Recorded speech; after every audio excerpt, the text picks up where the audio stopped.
चलिए सबसे पहले गायत्री महामंत्र। ओम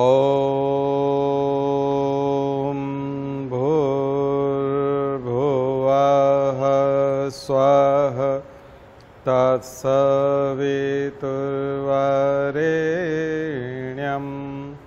भर्गो देवस्य धीमहि धियो यो नः प्रचोदयात्। क्या पढ़ा था हमने पिछली बार? Literary sources. हाँ, चलिए लिटरेरी सोर्सेस को ही आगे बढ़ाते हैं, क्योंकि यही सबसे इम्पोर्टेंट हिस्सा है कल्चर का।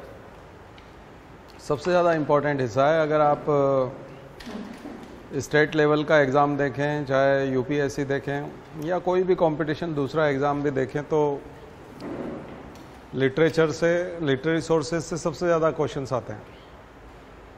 बहुत सारे प्रश्न बनते हैं यहाँ से, और उन क्वेश्चंस के बढ़ने का सबसे बड़ा कारण है कि बहुत रिच लिटरेरी सोर्सेज हैं हमारे कल्चर में, बहुत ज़्यादा रिच है। इतने समय पहले इतना कुछ लिखा गया कि उसी से हमको उस समय का इतिहास पता चलता है, उस समय की मौसम जलवायु पता चलती है, उस समय अकाल पड़ा था वो पता चलता है, उस समय की राजनीति समझ में आती है। तो वो जो हिस्ट्री है वो भारत को समझने का, केवल कल्चर को ही नहीं समझते, भारत को समझने का एक तरीका है हमारे पास कि उस समय भारत कैसा था। तो वो प्रश्न हमेशा बनते हैं। तो कई प्रकार का साहित्य, अगर आप हमारे नोट्स आपने देखा हो तो उसमें हमने क्लासिफिकेशन किया हुआ है लिटरेरी सोर्सेस में। धार्मिक साहित्य भी है, रिलीजियस भी है। देशी वाला जो साहित्य है वो रिलीजियस वाला भी है, नॉन रिलीजियस भी है, लौकिक साहित्य भी है, और नेचर के बारे में बात करने वाला, जनता के बारे में बात करने वाला, ऐसा साहित्य भी है। और रिलीजियस में भी हिंदू साहित्य जिसको हम कहते हैं, या ऋग्वैदिक, वैदिक साहित्य। वैदिक साहित्य को हिंदू साहित्य माना जाता है। एक वैदिक साहित्य होता है, दूसरा रिलीजियस में बौद्ध धर्म का साहित्य, जैन धर्म का साहित्य। जैन धर्म पे काफ़ी लिटरेचर है, बौद्ध लिटरेचर बहुत सारा है, तो बहुत सारा लिटरेचर है हमारे पास, ठीक है ना। क्योंकि ये जब हम हिस्ट्री पढ़ेंगे, एंशंट हिस्ट्री, तब उसके विकास में हम लोग देखते हैं कि बौद्ध धर्म का और जैन धर्म का, वैदिक धर्म के अंदर जो कुरीतियाँ आ गई थी उनका विरोध करने के लिए दोनों का जन्म हुआ। सो उस साहित्य में आप देखोगे कि एक अलग प्रकार का एक्सटेंशन है, तो इसलिए वो भी पढ़ेंगे हम लोग, वो भी देखना पड़ेगा। लेकिन पहला सबसे प्राचीन साहित्य जो हमने बताया था आपको कि pre historic, proto historic and historic. तो प्रोटो हिस्ट्री तो कन्फ्यूज़न है, कहाँ से मानेंगे कहाँ से नहीं, क्योंकि लैंग्वेज तो हम नहीं पढ़ पाते। लैंग्वेज है, स्क्रिप्ट है, बट स्क्रिप्ट को समझ नहीं पाते, पढ़ नहीं पाते, उसको हम लोग प्रोटो हिस्ट्री कहते हैं। तो Indus Valley civilisation proto historic कहलाता है। लेकिन इंडस वैली सिविलाइजेशन के जस्ट बाद में, अभी देखिए आप अलग अलग बुक्स पढ़ेंगे तो डेट्स में, ईयर में कंफ्यूज होंगे। लेकिन मैं जो आपको बता रहा हूँ वो बहुत सारे नोट्स और बहुत सारी किताबों की वजह से, उनके कंपाइलेशन की वजह से जो मैंने कलेक्ट किया है और उसके बाद मैंने उसको कंक्लूड किया है, तो वो मैं आपको बता रहा हूँ। तो आप मेरे वाले डेट्स को, ईयर्स को फॉलो कर सकते हैं, उसमें दिक्कत नहीं आएगी आपको, ठीक है ना। क्योंकि वो एक समझ के बात है। कई लोग एकदम से बाल गंगाधर तिलक की वजह से बता देते हैं कि ये तो 8000 साल पहले है। तो 8000 साल पहले तो फिर साइंटिफिक नहीं है, क्योंकि मैं जो अप्रोच आपको बताऊंगा वो इकोनॉमी के हिसाब से भी है, वो पॉलिटिकल साइंस के हिसाब से भी है, वो हिस्ट्री के हिसाब से भी है, वो एंथ्रोपोलॉजी के हिसाब से भी है, वो बायोलॉजिकल साइंस के हिसाब से भी है, वो ज्योग्राफी के हिसाब से भी है, और जियोलॉजिकल एविडेंसेस के हिसाब से भी है। तो मैं तो आपको पूरा एक समग्र चित्र प्रस्तुत करूंगा, कॉम्प्रिहेंसिव व्यू मैं आपको दिखाने की कोशिश करूंगा। तो इसलिए डेट्स को और ईयर्स को मैं जो बता रहा हूँ उसको ध्यान से सुनिएगा और उन्हीं को फॉलो कीजिएगा। नए डेट्स और वो सब दिमाग में मत डालिएगा, कंफ्यूज हो जाएंगे, क्योंकि अलग अलग किताबों में अलग अलग ये अलग अलग मान्यता है, ठीक है ना। जैसे कि कोई आदमी ने हाथी देखा, और अब एक बुजुर्ग आदमी जो अनपढ़ आदमी है वो हाथी की विशालता और उसकी हाइट बिल्कुल अलग तरीके से बताएगा। एक छोटा बच्चा है वो हाथी की हाइट बिल्कुल अलग तरीके से बताएगा। कोई महिला है और उसकी उम्र ज़्यादा है 70-80 साल की, वो पुरुष से अलग टाइप से बताएगी। महिला का मूल्यांकन बिल्कुल अलग होगा कि हाथी कितना बड़ा होगा। और अपने यहाँ पीपल का पेड़ है ना, उससे भी ऊंचा है, मतलब कुछ भी बोल देंगे। वो 4 मंजिला मकान जितना बड़ा है हाथी, और हाथी तो इतना बड़ा है कि मतलब कुछ भी, इसलिए अलग अलग टाइप के आपको वो चीज़ें मिलेंगी। तो इतिहास लेखन जो है जिसने भी उस समय में किया है, तो कई लोग भावुकतावश अपनी संस्कृति को सबसे पुरानी बताने के चक्कर में बहुत पीछे ले चले जाते हैं, जहाँ मनुष्य सीधा खड़ा नहीं हुआ था। तो मनुष्य जब सीधा ही खड़ा नहीं हुआ था तो फिर ये वाला मनुष्य आया कहाँ से? कब से अपना होमोसेपियंस का तो ओरिजिन हो जाए। तो कार्बन डेटिंग के हिसाब से, पोटेशियम आर्गन मेथड के हिसाब से, डेंड्रोक्रोनोलॉजी के हिसाब से, एब्सोल्यूट मेथड और रिलेटिव मेथड, दोनों मेथड हम लोग मिला करके देख लें, दोनों में 10 मेथड है। लगभग 10 मेथड साइंटिफिक हैं, 10 मेथड दूसरी तुलनात्मक कंपैरेटिव स्टडी वाली हैं। ऐसी 20 मेथड से टाइम का यानी कि एज डिटर्मिनेशन होता है, काल निर्धारण होता है। मर्जी से नहीं होता है, ऐसे उठपटांग आपका इमोशंस ऐसा है, इस वजह से आप इमोशनल और आपको लगता है कि ये पुराना होना चाहिए, इस वजह से उसको आप बहुत पुराना बता देते हो। ऐसा नहीं होता, उसके पीछे फैक्ट्स होते हैं, फिगर्स होते हैं, कंपैरिजन होता है, ठीक है, और सापेक्षता होती है। तो किसी के सापेक्ष आपको उसकी उम्र बतानी पड़ती है, ठीक है ना। जैसे कि गांधी जी जो है 1869 में जन्मे थे, तो लगभग उस समय में वो जब भगत सिंह को फांसी हुई तब गांधी जी लगभग 61 साल के रहे होंगे, 61 ईयर के रहे होंगे। और भगत सिंह की उम्र जो यंग थे 21, 22, 23 साल के, जो भी एज रही होगी, भगत सिंह की एज बहुत ज़्यादा नहीं थी, गांधी की एज लगभग उनसे 3 गुना एज थी।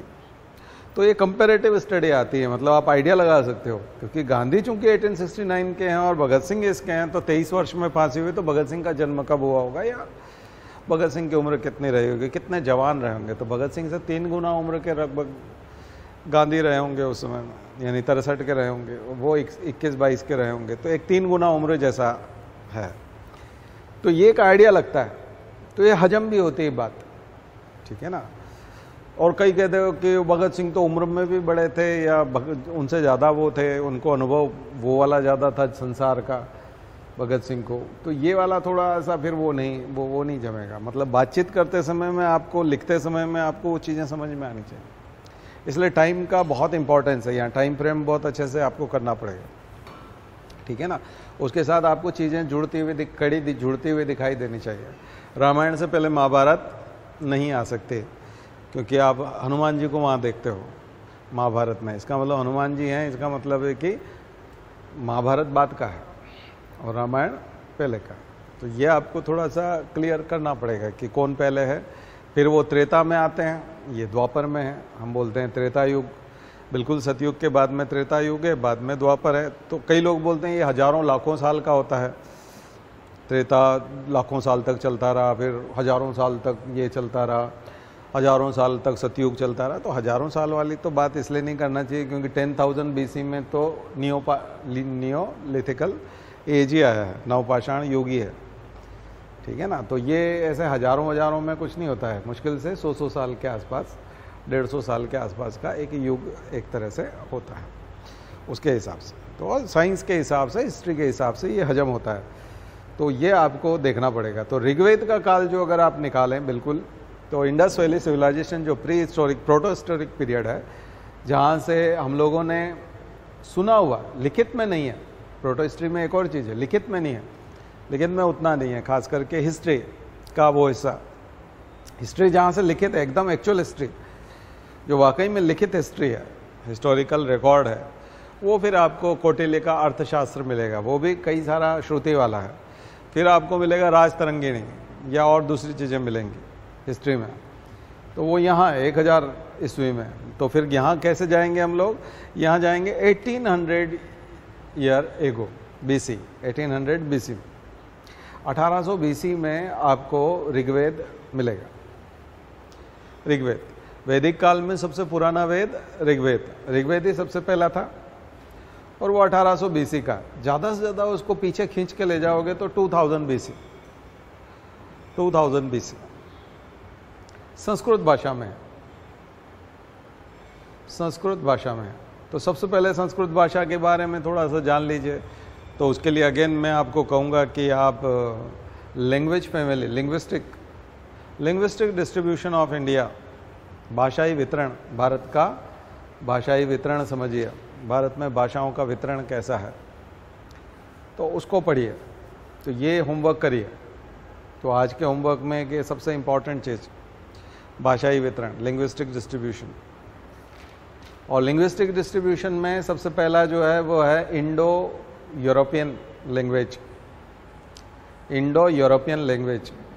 इंडो यूरोपियन वर्ड हम इसलिए यूज कर रहे हैं क्योंकि यूरोप से उसका निर्माण हुआ है, यूरोप से वो आई हैं, यूरोप से वो ईरान तक आई हैं और ईरान आने के बाद वो इंडो ईरानियन हो जाती है, उसी को हम इंडो आर्यन बोलते हैं। यूरोप से जब वो ईरान आती है तो उसको बोलते हैं इंडो ईरानियन, और उसको जब ईरानियन को ज़्यादा प्रोनाउंस करते हैं तो ईरानियन ईरानियन ईरानियन बोलते हैं, तो ऐसे वो आर्यन निकलता है, आर्यन। तो ईरानियन से आर्यन बना है। तो कहाँ से आया? Indo European. तो संस्कृत भाषा जो है वो इंडो यूरोपियन फैमिली की है, जो जर्मन है, फ्रेंच है, तमाम बाल्टिक नेशंस की लैंग्वेज है, सोवियत लैंग्वेज है, ये सब जो इंडो यूरोपियन लैंग्वेज है उन्हीं का हिस्सा है संस्कृत। उनके वर्ड्स भी मिलते हैं उससे। और आज भी जर्मनी के लोग जो है संस्कृत सबसे ज़्यादा पसंद करते हैं। बहुत सारे ऊपर के जो बाल्टिक नेशंस हैं वो भी पसंद करते हैं। तो उसका कारण यही है, उनका संस्कृत पसंद करने का कारण है कि वो बहुत फेमिलियर है उस लैंग्वेज से।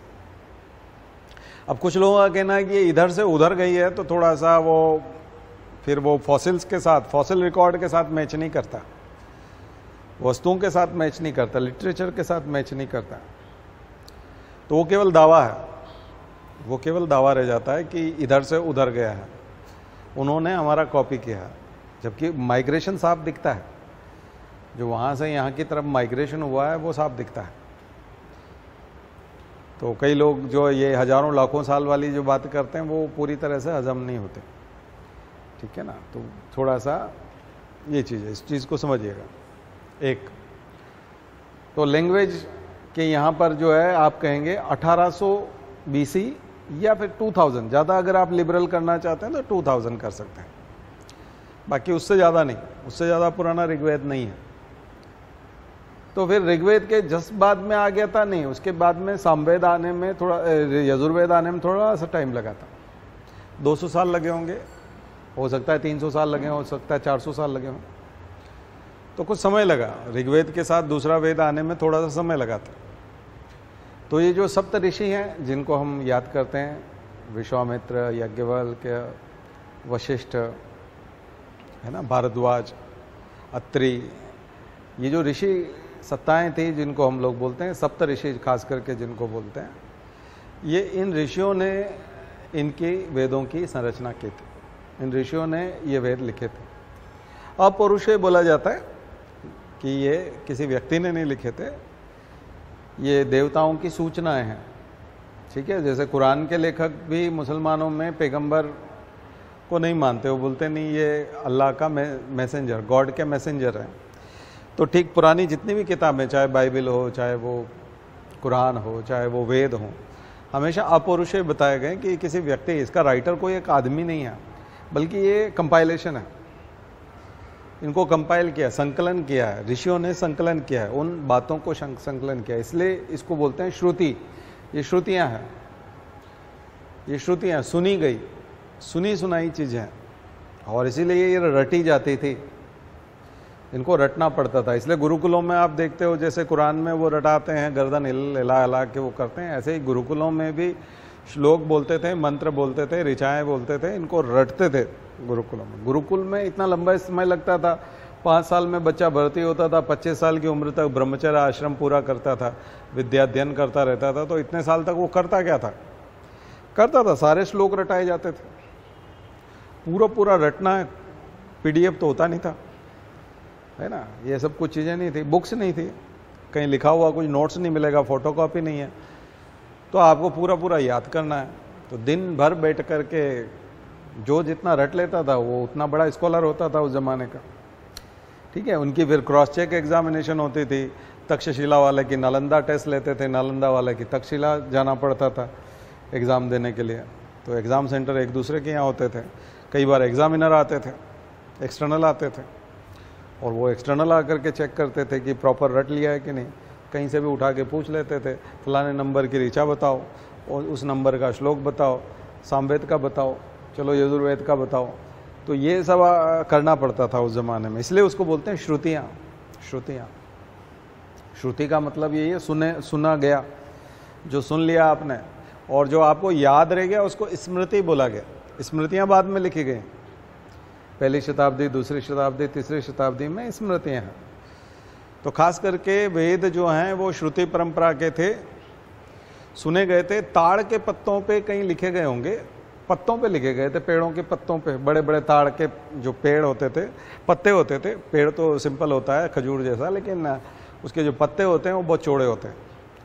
उन पत्तों पर ये लिखा जाता था। तो पेरिशेबल आइटम है, नष्ट हो जाता है वो समय के साथ, पत्ते तो दीमक लग जाती है, कुछ भी जानवर खा जाते हैं, बैक्टीरिया माइक्रोब्स जो है उसको चट कर जाएंगे, तो लिखा हुआ भी गायब हो जाएगा। तो इसलिए वो श्रुतियों के तौर पे जो याद रहा वही ज्ञान बाद में लोगों ने, भाष्यकारों ने लिखा। क्लियर? तो ये सारी चीज़ें पैरेलल में चल रही थी। ऋग्वेद, यजुर्वेद, सामवेद, ये तीनों जब लिखे गए तो बाद में दिक्कत ये आने लगी कि जो लोग थोड़े कम पढ़े लिखे थे, जो उस समय में पोस्ट ग्रेजुएट नहीं हो पाते थे, एक तरह से PhD नहीं कर पाते थे, उन लोगों को थोड़ी सी दिक्कत आती थी इनकी एक्सप्लेनेशन को समझने में। तो वो लोग क्या करते थे, वो लोग करते ये थे कि ये जो वेद है इनके दूसरे ग्रंथ ऋषियों ने बनाए, उनको कहा जाता था ब्राह्मण ग्रंथ। ब्राह्मण ग्रंथ हमारे नोट्स में जाकर के देखेंगे तो आपको नोट्स में मिलेगा कि कौन किसका ब्राह्मण है।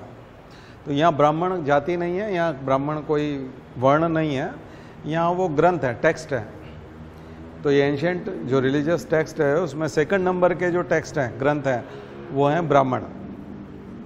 हर वेद का अपना एक ब्राह्मण ग्रंथ होता था। तो ऋग्वेद का जो ब्राह्मण ग्रंथ है वो तैतरी और कौशिकी, ऐसे जो ब्राह्मण ग्रंथ हैं ये लिखे गए। इसमें एक्सप्लेनेशन है। ऋग्वेद नहीं समझ में आता, कोई बात नहीं, आप ब्राह्मण ग्रंथ पढ़ लो। ब्राह्मण ग्रंथों में स्पष्टीकरण दिया हुआ है कि उस श्लोक का मतलब क्या है, उस श्लोक का अर्थ बताया गया, सरल अर्थ बताया गया, व्याख्या करके बताया गया, उदाहरण देके बताया गया, एग्जाम्पल देके बताया गया। बाद में ब्राह्मण ग्रंथ भी भारी पढ़ने लगे क्योंकि क्वालिटी घटती गई ना स्टूडेंट्स की, डिसिपल्स उतने डिवोटी नहीं थे।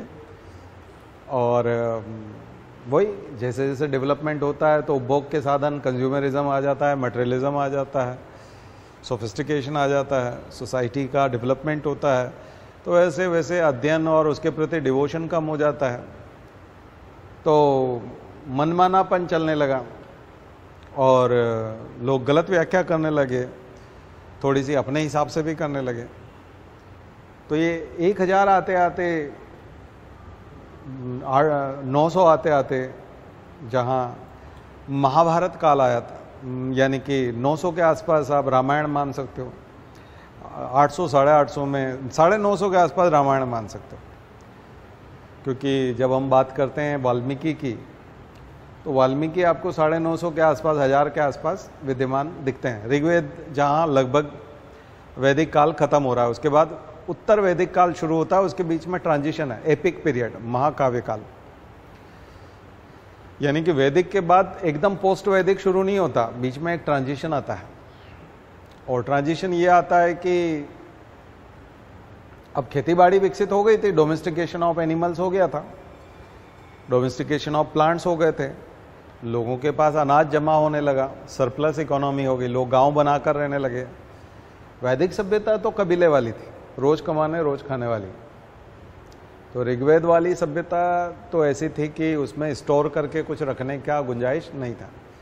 गायें होती थी, उसका दूध पीते थे और चावल उगाते थे।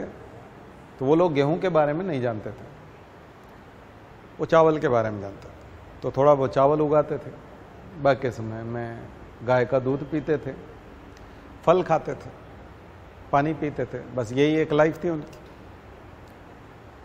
तो वैदिक सभ्यता ज़्यादा रिच नहीं है, उसमें सरप्लस इकोनॉमी नहीं है, सब्सटेंशियल इकोनॉमी है, निर्वाह अर्थव्यवस्था है, भंडारण की अर्थव्यवस्था नहीं है। सरप्लस अर्थव्यवस्था वो होती है जिसमें संग्रह किया जाए, कुछ इकट्ठा किया जाए। तो उससे ज़्यादा डेवलप इंडस वैली सिविलाइजेशन था, जहाँ संग्रह होने लगा था।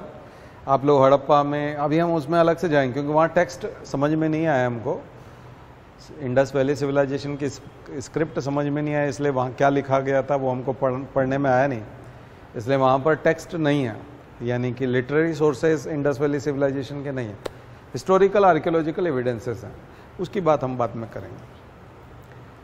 तो वो ज़्यादा डेवलप था। वहाँ ग्रेनरीज हैं, आप जानते हो कि हड़प्पा और मोहनजोदड़ो में ग्रेनरीज बने हैं, भंडागार बने हुए हैं।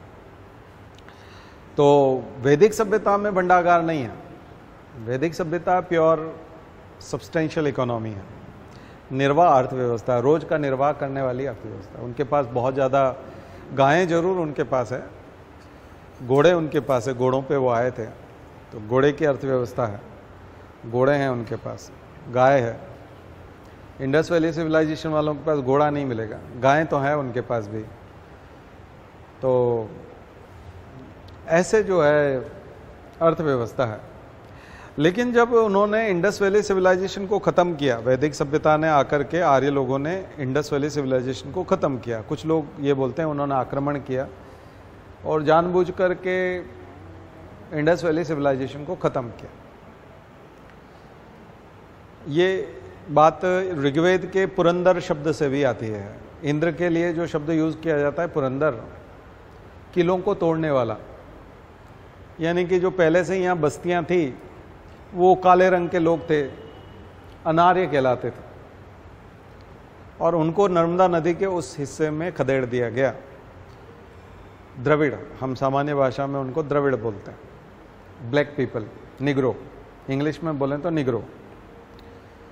तो काले रंग के थे, निग्रो थे, द्रविड़ थे, उनको नर्मदा नदी के उस पार धकेल दिया गया।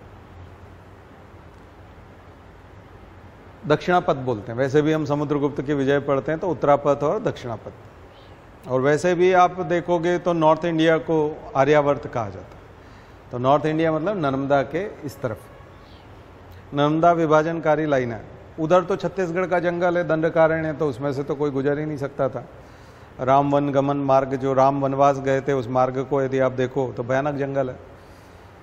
वहीं पर राक्षस रहते थे, यानी कि वो लोग अभी नक्सली रहते हैं, पहले द्रविड़ रहते थे। राक्षस मतलब द्रविड़ लोग, काले लोग, जो तमिलनाडु के ब्लैक पीपल हैं, जो वही, उन्हीं को राक्षस कहा जाता था। राक्षस का मतलब वही, ठीक है ना, द्रविडियन लैंग्वेज बोलने वाले, तेलुगु, तमिल, वो उन्हीं को अब वो राक्षस किसी को बोल दो तो बड़ा नाराज हो जाए, लेकिन ब्लैक पीपल, निग्रो, द्रविड़, इसलिए द्रविडियन लैंग्वेज बिल्कुल डिफरेंट है, वो अलग है, ठीक है ना।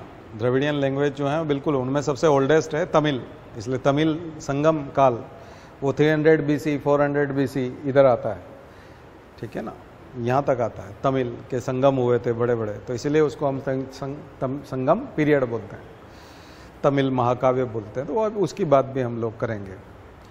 लेकिन इन लोगों को कई इसके साक्ष्य भी हैं। किगाड़ी वाला अभी आपने देखा था, किगाड़ी का जो एक्सकेवेशन हुआ था, उत्खनन हुआ था, तो वो पूरा इंडस वैली सिविलाइजेशन से मैच करता है। इसका मतलब है कि यही लोग भगा करके उधर पहुंचाए गए, या बाढ़ के कारण। कुछ लोग बोलते नहीं, इनको भगाया नहीं है, वो बाढ़ आई थी, सरस्वती नदी बिल्कुल विलुप्त हो गई, और नदियां जो सातों हैं पंजाब की और गंगा यमुना, सब ने अपना पानी फैला दिया, तो इनकी सभ्यता नीचे दब गई, जमीन में दब गई, और ये भाग गए साउथ में, और वो हिमालय पे चढ़ गए थे। आर्य लोग हिमालय पे थे। तो आर्यावर्त जब हम जो संकल्प का पाठ करते हैं हिंदू धर्म में, अभी आज भी संकल्प होगा, नवरात्रि की घट स्थापना है, तो आज के दिन भी संकल्प लेते हैं, 9 दिन का अनुष्ठान करने वाले, ओम विष्णु विष्णु राज्ञासम प्रवर्तमानस्य। और फिर जब हम बात करते हैं आर्यावर्ते देशांतर्गते, है ना, भरतखंडे, तो भरतखंड बोला है, आर्यावर्त बोला है, वो नॉर्थ इंडिया को बोला आर्यावर्त, जहाँ आर्य लोग रहते थे। भरतखंडे भी यही है, इसलिए भरत, पूरा भारत जो नाम बात करते हैं ना, तो वो पूरा उसको हम बोलते हैं दक्षिण भारत, लेकिन वो जो है वो अपने आप को भारत नाम जो है वो देखा जाए तो नर्मदा के इस हिस्से का नाम था भरतखंड, ये भरतखंड कहलाता। तो हमारे श्लोक में आता है, हम बोलते हैं उसको, तो उसका कारण समझ लीजिएगा। तो ये हो गया आर्यावर्त और वो हो गया दक्षिणावर्त। दक्षिणावर्त तो जो उत्तर वाला हिस्सा है, नॉर्थ वाला, वो आर्यावर्त कहलाता था, आर्य लोग रहते थे, उधर द्रविड़ लोग रहते थे, तो वही राक्षस। और तो राम को जब माना जाता है कि वो आर्य थे, ठीक है ना, तो वो गए थे द्रविड़ क्षेत्र में और राक्षसों को मारते हुए गए, क्योंकि वो ऋषि मुनियों को तपस्या नहीं करने देते, परेशान करते थे। तो पूरी कहानी उसी टाइप से वो सिद्ध होती हुई नजर आती है। और ऋग्वेद के जस्ट बात की है, तो अब राम के समय में भी देखेंगे तो जनता बड़ी स्वार्थी और उस टाइप की हो ही गई थी। सीता का वनवास कराया था, और आपको थोड़ा सा वो जो सतयुग वाला जो क्वालिटी होनी चाहिए, वो सतयुग वाली क्वालिटी जनता की कहाँ दिखाई देती है। रावण था, है ना, तो वो सब चीज़ें तो नहीं थी, अच्छी अच्छी सब कुछ अच्छा अच्छा हो ऐसा तो नहीं था।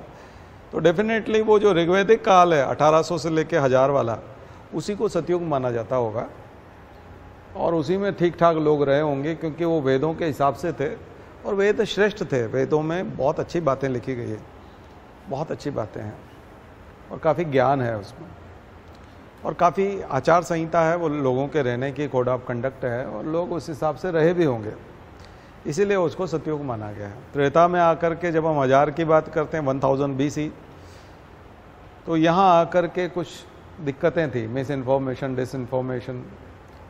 राजा भी जो है उतना श्रेष्ठ नहीं है, भगवान राम जैसे राजा को भी जो है उन्होंने गड़बड़ कर दिया ना, मतलब उनसे भी गलती करवा दी।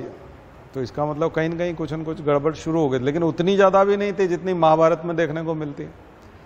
100 साल बाद और डिटेरियरेशन मिलेगा आपको, और ज़्यादा हालत ख़राब मिलेगी सोसाइटी की। तो ये सारी चीज़ें जब हो रही थी इन दिनों में, इसका मतलब आपने वेदों को भुला दिया, वेदों की शिक्षाओं को भुला दिया। तो यहाँ फिर लोगों ने जाकर के फिर से विचार किया कि ये सब जो हो रहा है, ये गंदगी फैल रही है, इसको ठीक करने की ज़रूरत है। तो ब्राह्मण ग्रंथों के बाद जंगलों में जाकर के आरण्यक लिखे गए, आरण्यक लिखे गए। तो ब्राह्मण ग्रंथों का एक्सटेंशन हुआ, उनकी और व्याख्या की गई, उनको और अच्छे से समझाया गया, उनको कहा गया आरण्यक, आरण्यक लिखे गए। तो आरण्यक जो है, हर वेद का ब्राह्मण भी है और हर वेद का आरण्यक भी है। जो जंगल में बैठ के लिखे गए उनको आरण्यक कहा गया। अरण्य मतलब जंगल।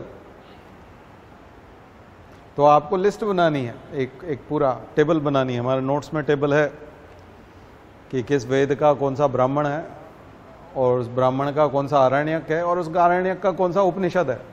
अगले वाले जो थे वो बिल्कुल उपनिषद, वो थोड़े और लेट लिखे गए बाद में। अकबर के समय में भी एक उपनिषद लिखा गया, मल्लोपनिषद, इसलिए उपनिषद सबसे आखिरी है। उनको वेदांत कहते हैं, वेद का अंत है इसलिए उसको बोलते हैं वेदांत उपनिषद को। तो चीज़ें समझ में आ रही है। वो और लेट है, 300, 250 BC, 100 BC, 0, 100 AD, 200 AD, तो ईसा के बाद 200, 300 गुप्ताज में। तो उपनिषद लगातार लिखे गए, 108 उपनिषद लिखे गए, उसमें से 13 बहुत इंपॉर्टेंट है ना। तो वो इंपॉर्टेंट 13 जो है अलग से नोट कर लीजिएगा, बहुत ही इंपॉर्टेंट है। प्रश्नोपनिषद, कठोपनिषद, केनोपनिषद, ईशावास्योपनिषद, ठीक है, मुंडकोपनिषद, मांडुक्योपनिषद, तो ऐसे इंपॉर्टेंट है। बृहदारण्यक उपनिषद, ठीक है, उसका भी जो आरण्यक है उनके भी उपनिषद हैं। तो उपनिषदों को भी 20 क्वेश्चन टाइप। अब उपनिषद बिल्कुल सबसे सिंपल है, वो 20 क्वेश्चन है, question answer, question answer, question answer. हर चीज़ का क्वेश्चन और फिर आंसर। इसलिए ये वाला जो हिस्सा है समझना बहुत ज़रूरी है, सबसे एंशियंट है और यहीं पंगा हुआ है। क्योंकि महाभारत हो गया, रामायण में थोड़ा डिटेरियरेशन आया, फिर महाभारत हो गया, महाभारत में हालत और ख़राब हुई समाज की। उसके बाद तो समाज में जातिवाद जैसी स्थिति पैदा होने लगी धीरे धीरे। ब्राह्मणों का जिसको ब्राह्मणिकल डोमिनेंस जिसको हम कहते हैं, वो यहाँ पे शुरू हो गया और व्याख्याएं अपने हिसाब से की जाने लगी। धर्म ग्रंथों की, रिलीजियस टेक्स्ट की, खास करके वेदों की, ऋग्वेद की, यजुर्वेद की और सामवेद की। दरअसल जो रियल फिलॉसफी थी उसमें जो यज्ञ था, सेक्रीफाइस, वो जो फायर आप करते थे, होली फायर जलाते थे और वो करते थे, उसका स्वरूप बदल गया। यज्ञ की जो फिलॉसफी थी वो चेंज हो गई, उसकी जगह स्वार्थ ने ले लिया। बलि की जगह वाकई में ही बलि देने लगे जानवरों की, जबकि बलि का मतलब टैक्स था। चावल चढ़ाने का मतलब ये था कि आप जो कमाते हो, आपने जितना चावल कमाया भंडार करके रखा है और आपके गांव में यदि कोई भूखा है तो आप उसको वो चावल दे दोगे, तो ये दान जो है बलि है। बलि का मतलब था टैक्स, कि आपको टैक्स देना है। अभी सुपर रिच टैक्स की बात होती है अभी, कि अभी इगैलिटेरियन सोसाइटी बनाने के लिए, इक्वलिटी लाने के लिए क्या करना चाहिए, सुपर रिच टैक्स, यानी जो बहुत ज़्यादा अमीर लोग हैं वो टैक्स दें और गरीबों को ऊंचा उठाएं, वेलफेयरिस्टिक गवर्नमेंट हो। तो ऋग्वेद जो था वो वेलफेयरिस्टिक गवर्नमेंट स्थापित करता था, इसलिए उसमें बलि की व्यवस्था थी, यज्ञ की व्यवस्था थी। और यज्ञ के जो विधान हैं उसके पीछे फिलॉसफी थी कि यज्ञ की लपटों की तरह आपको ऊंचा उठना है। उसमें जो आहुति देते हैं उसमें घमंड नहीं आना चाहिए, इदम नमम, ये मेरा नहीं है, ये आपका है।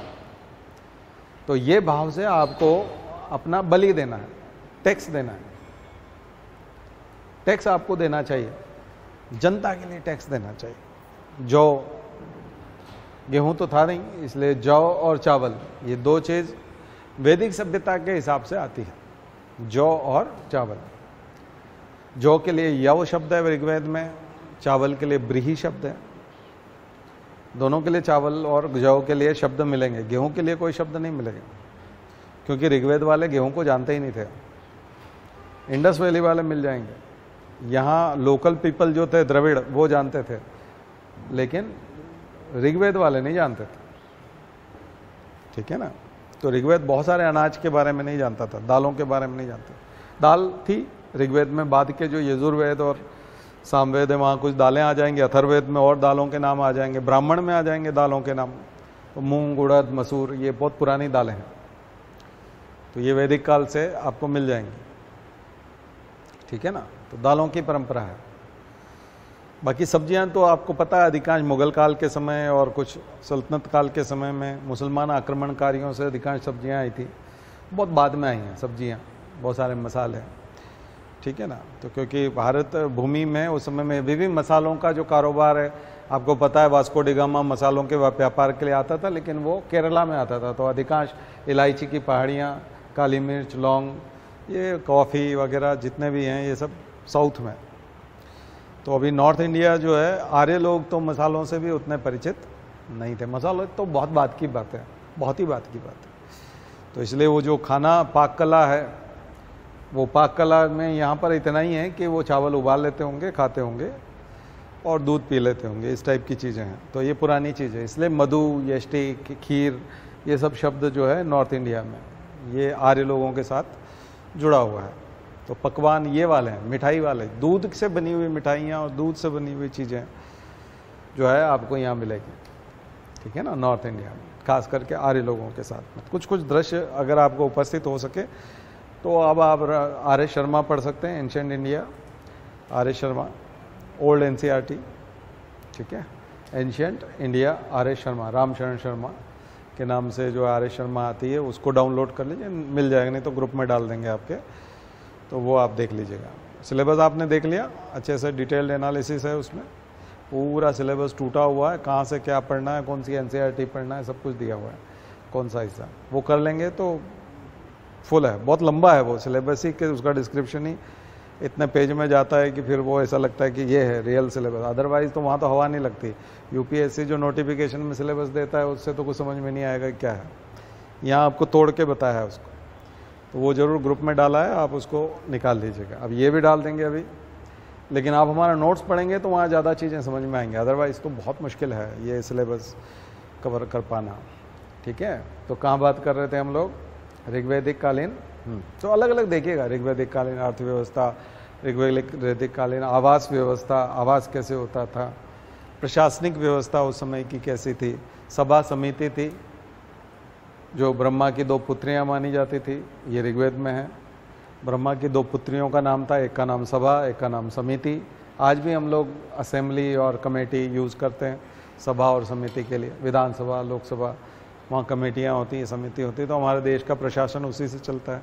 तो प्रशासनिक काम देखती होंगी उस ज़माने में, है ना, सभा और समिति। और दूसरा इंद्र तो होता ही था राजा, वो प्रशासन का प्रमुख था, एडमिनिस्ट्रेशन। ठीक है, दंड होते थे, ऑफिसर्स होते थे, गांव का प्रमुख होता था, नगर का प्रमुख होता था, राजा का नाम है तो टैक्स का नाम है, तो यानी सब कुछ होता था। तो ये सारी चीज़ें हैं, ये आप देख सकते हैं। ये शब्दावली पूछी जाती है परीक्षा में, किसको क्या कहते हैं, तो उसकी टेबल्स दी हुई हैं, वहाँ जा कर के टेबल्स को देखिए, पढ़िए उस चीज़ को, वो काम आएगी आपको। चलिए, बाकी जो है ब्राह्मण ग्रंथ, उसमें सबसे इम्पॉर्टेंट है। फिर यजुर्वेद में जब आते हैं तो शतपथ ब्राह्मण सबसे इम्पॉर्टेंट ब्राह्मण है, शतपथ ब्राह्मण। शतपथ ब्राह्मण का काफ़ी, तैतरी ब्राह्मण भी है, शतपथ ब्राह्मण भी है ना, तो इन सबको पढ़िएगा। ऐत्रेय ब्राह्मण भी है। इन सब में क्या क्या लिखा हुआ है, किस किस ब्राह्मण में क्या क्या वर्णन लिखा हुआ है, आरण्यक में क्या क्या लिखा हुआ है, और लास्ट में उपनिषद आएंगे। सो उपनिषद हम बिल्कुल बाद में करेंगे, तो अभी हम इसी की बात कर रहे हैं। इस बीच में 2 एपिक जरूर लिखिएगा। महाकाव्य, रामायण पहला, महाभारत। देखिए, रामायण और महाभारत को आप बहुत ज़्यादा एंशिएंट बताएंगे कि ये तो 4000 साल पुराना था, 10,000 साल पुराना था। एक बात तो ये गलत हो जाती है कि जब हम नियोलिथिक पीरियड बोल रहे हैं और हिमयुग खत्म हुआ, महान हिमयुग, ग्रेट आइस एज, वो 10,000, और पहली बार 10,000 BC में मनुष्य ने गुफाओं से निकल करके मैदानों में आना शुरू किया। तो ऐसे समय में रामायण महाभारत बताना तो कोई मतलब ही नहीं, क्योंकि वो लोहा भी नहीं जानते थे। तब तो चाल्कोलिथिक भी नहीं था, केवल पाषाण युग था, और पहिए का आविष्कार भी नहीं हुआ था। तो रथ कहाँ से आ गए, घोड़े कहाँ से आ गए, और घोड़ा तो था ही नहीं। तो ये तो बहुत झंझट हो जाएगा, इसलिए बहुत सारे प्रमाण नहीं मिलेंगे। और इंडस वैली तो हुआ नहीं, तो सबसे पहले तो सीक्वेंस में जाएंगे तो ये यहीं आकर के फिट होता है 1000 में। ठीक है, और आप अलग नहीं कह सकते। अलग इसलिए नहीं कर सकते क्योंकि रामायण के वो लिखने वाले जो हैं वाल्मीकि, वो उसके पात्र हैं, वो कास्टिंग में है उसमें, क्योंकि सीता उनके आश्रम में रहती हैं। तो आप कहेंगे कि नहीं, वो वाल्मीकि ने 1000 में लिखा है, ये घटना जो है वो 25,000 साल पुरानी है। तो ये बकवास चीज़ है। एक तो मनुष्य का सीधा खड़ा होना बहुत ज़रूरी है, एक चीज़। फिर वो नंगा नहीं घूम रहा था, वो सभ्यता में आ गया था, एक चीज़। दूसरा, गांव वाँव बन गए थे, खेती वेती होने लगी थी, बहुत ज़रूरी। घोड़े आ गए थे, ये बहुत ज़रूरी है। तो रामायण महाभारत कराने के लिए 15-20 चीज़ें बहुत ज़रूरी है, और वो सारी ज़रूरतें पूरी होती है 1000 में, और 1000 में ही वाल्मीकि लिख रहे हैं।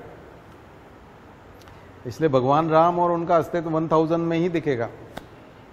उससे पहले आप दिखाने की कोशिश करोगे तो फिर वो गुफाओं में आदि मानव जो है उसके साथ जोड़ना पड़ेगा ना, फिर निएंडरथल के साथ में, क्रो-मैग्नन के साथ में, तो फिर यूरोप ज़्यादा एडवांस लगेगा, वो दिक्कत आ जाएगी। क्योंकि यूरोप से वो आया है, यूरोप में वो इस्टेब्लिश है, और यहाँ नया नया आया है। तो वाकई में होमोसेपियंस पढ़ी है, नहीं कौन सी है, सेपियंस, हाँ सेपियंस पढ़ी है। तो सेपियंस से आपको माइटोकॉन्ड्रियल डीएनए, बायोटेक्नोलॉजी सबसे प्रूफ मिलेगा, ज्योग्राफी के हिसाब से भी। मैं बता रहा हूँ ना, मैं जो बता रहा हूँ वो लगभग 20 सब्जेक्ट बता रहे हैं। 20 सब्जेक्ट मिलकर के जिस चीज़ को प्रूव कर रहे हैं उसके आधार पे हम लोग प्रूव कर रहे हैं। अब अकेले केवल भावनाओं में बह करके बात करना हो तो ऐसे करना है तो कर लो, उससे कोई फर्क नहीं पड़ता, लेकिन होना जाना कुछ नहीं उससे, उसकी मान्यता नहीं है। वैज्ञानिक दृष्टिकोण से तो बिल्कुल भी नहीं है। मैं जो बता रहा हूँ वो स्टोरी के रूप पे भी मान्यता है और वो घटना हुई होगी ये भी मान्यता है कि रामायण जैसी घटना पूरी हुई है, उसकी सच्चाई भी हो सकती है, वो चाहे छोटे लेवल पे लिटिल ट्रेडिशन के रूप में हुई है। तो सोशियोलॉजी का मैकिम मेरियट का सिद्धांत पढ़ लीजिएगा, little tradition to great tradition, universalisation, उसको बोलते हैं यूनिवर्सलाइजेशन। छोटी सी परंपरा, लघु परंपरा, किसी गांव में किसी कबीले में जब कोई घटना होती है, अगर उसको महिमा मंडित किया जाता है, एग्जेजरेशन होगा, उसकी अतिशयोक्ति होगी और बहुत पॉपुलर होगी अगर वो घटना, तो लोगों को स्टोरी पसंद आएगी। वो एक ज़माने का ब्लॉकबस्टर मूवी है एक तरह की, तो ब्लॉकबस्टर मूवी है तो उसको बहुत लोगों ने देखा है, करोड़ों का एक तरह से जो भी व्यापार करने वाली कोई मूवी होती है तो ज़्यादा दर्शक आते हैं तो करोड़ों का व्यापार करती है। तो कोई स्टोरी अगर ऐसी है तो वो स्टोरी, मुझे नहीं लगता है कि वो स्टोरी काल्पनिक है। कई लोग जो हलफनामा देते हैं, कांग्रेस ने दिया या बीजेपी ने दिया, जिसने भी दिया, वो एक अलग विषय है कि सुप्रीम कोर्ट में कहा कि भगवान राम काल्पनिक है और ये केवल एक स्टोरी है। मुझे नहीं लगता है केवल स्टोरी होगी, ये छोटे पैमाने पे हुई घटना हो सकती है। बहुत बड़ा जो हम मानते हैं कि अयोध्या बहुत बड़ा साम्राज्य रहा होगा, वो तो अयोध्या तो अभी भी इतना बड़ा शहर नहीं है।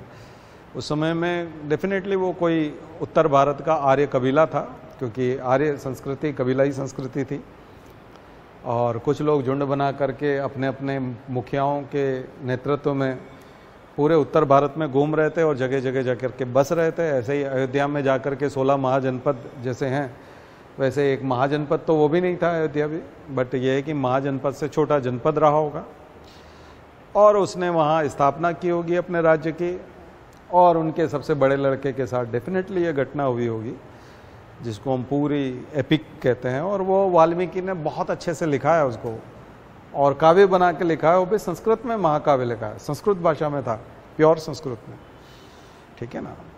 तो डेफिनेटली वो रहा होगा, उसमें कोई दिक्कत वाली बात नहीं है, वो मान्यता होनी चाहिए उसकी, वो रहा होगा, वो घटना हुई होगी। हाँ, लेकिन एग्जिजरेशन हुआ है, खास करके महाकवि तुलसीदास जी ने बाद में किया है रामचरितमानस लिख करके, तो उन्होंने बहुत ज़्यादा उसको महिमा मंडित किया।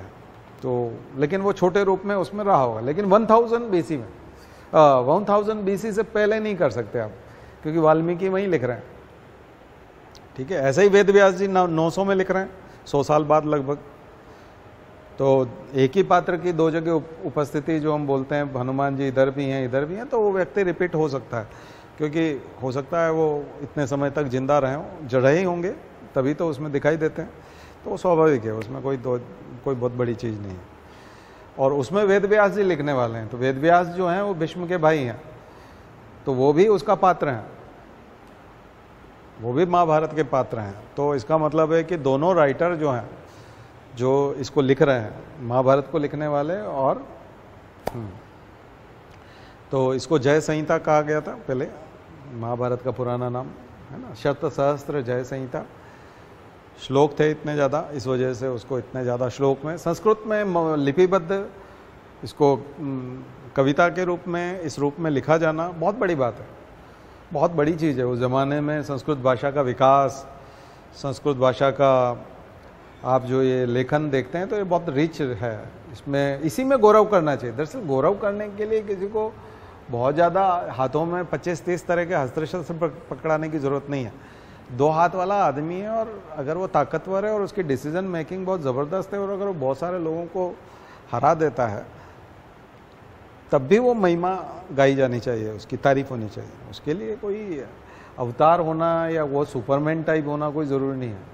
सामान्य आदमी अगर बड़ा काम कर दे तो उसकी तारीफ तो और ज़्यादा होना चाहिए, और वही हुई है रामायण और महाभारत में, वही हुआ है। जिन्हें देवता कहा गया है और जिन्हें महापुरुष और सुपरमैन जैसा मत बताया गया है, तो वो सब सामान्य व्यक्ति तो थे नहीं, क्योंकि लोग तो ना पेट ही नहीं भर पा रहे थे, निर्वाह करने में दिक्कत थी, और वो बड़े काम के लिए आगे बढ़ गए थे। बड़ा काम उन्होंने ले लिया था, जहाँ कहीं अत्याचार हो रहा था वहाँ जाके खड़े हो जाते थे, छोटे छोटे लोगों को साथ लेकर के उनकी मदद करते थे।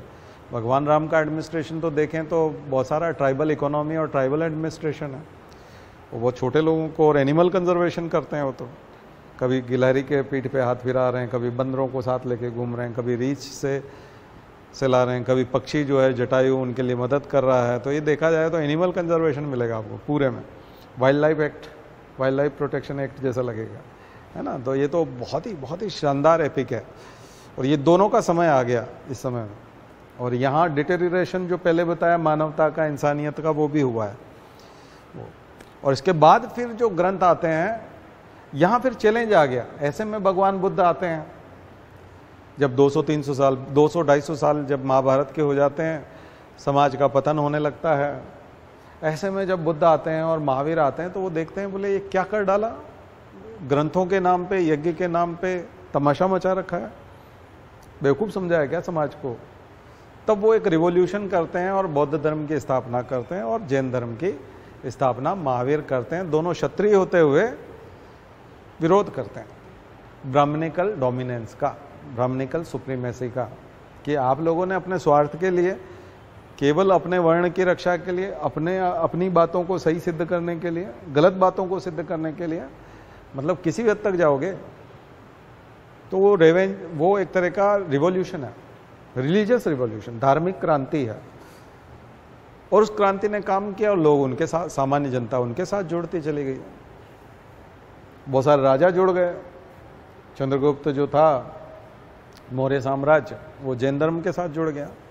अशोक जो था वो, तो मौर्य साम्राज्य के अंदर ही देखोगे उस समय में पाटलिपुत्र ज्ञान का और ताकत का सबसे बड़ा केंद्र था, शक्ति का सबसे बड़ा केंद्र था।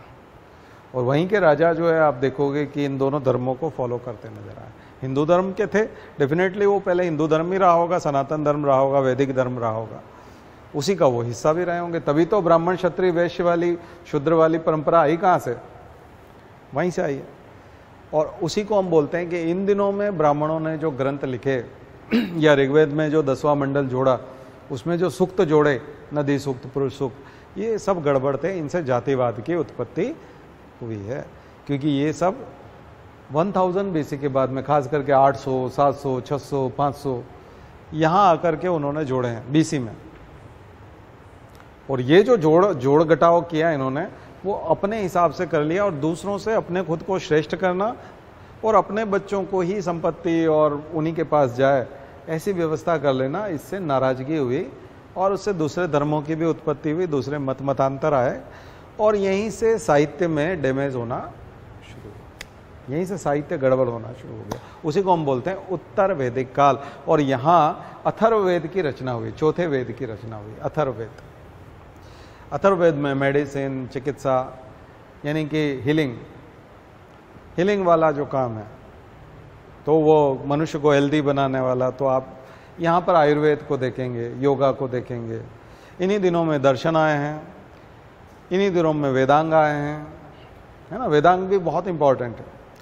तो आज का होमवर्क, इस बार का होमवर्क आपका रहेगा वेदांग 6, जिनको आप जरूर पढ़िएगा। वेदांग, शिक्षा, व्याकरण, निरुक्त, छंद, ज्योतिष, तो ये जो 6 वेदांग है ये जरूर पढ़िएगा। ठीक है, सीक्वेंस में पढ़िएगा, उसकी एक सीक्वेंस है, तो उसके हिसाब से पढ़िए। पुराना लेक्चर देख लीजिए मेरा, उसमें भी आपको मिल जाएगा एंशिएंट टेक्स्ट वाला, कहीं न कहीं ग्रुप में डाल देंगे आपको। कल्चर वाले की शुरुआत में हमने दे रखा है। षड दर्शन के ऊपर मेरा एक बहुत शानदार लेक्चर है, उसको आप देख सकते हैं। सांख्य दर्शन, योग दर्शन, वैशेषिक दर्शन, ठीक है, पूरे न्याय दर्शन, तो इन सब के ऊपर एक लेक्चर है, वो आप देख लीजिएगा। होमवर्क कर लीजिएगा, दर्शन वाले लिख लीजिएगा। उपनिषद की बात थोड़ा हम नेक्स्ट टाइम और अच्छे से करेंगे, क्योंकि वो बहुत ही इंपॉर्टेंट है, वेदांत है, तो उसकी चर्चा और हम लोग करेंगे। बाकी ये चीज़ समझ में आई होगी आपको। यहाँ आपको एक दृश्य उपस्थित हुआ होगा उस काल का, ठीक है ना।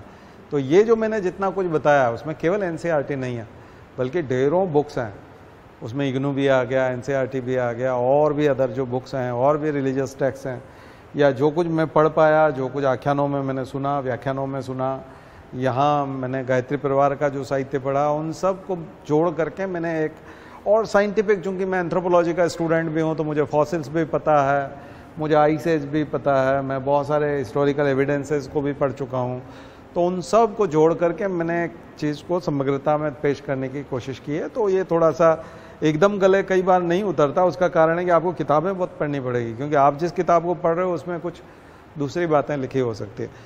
हो सकता है वो बाल गंगाधर तिलक को सपोर्ट करते हों, उस हिसाब से बात लिखे हैं।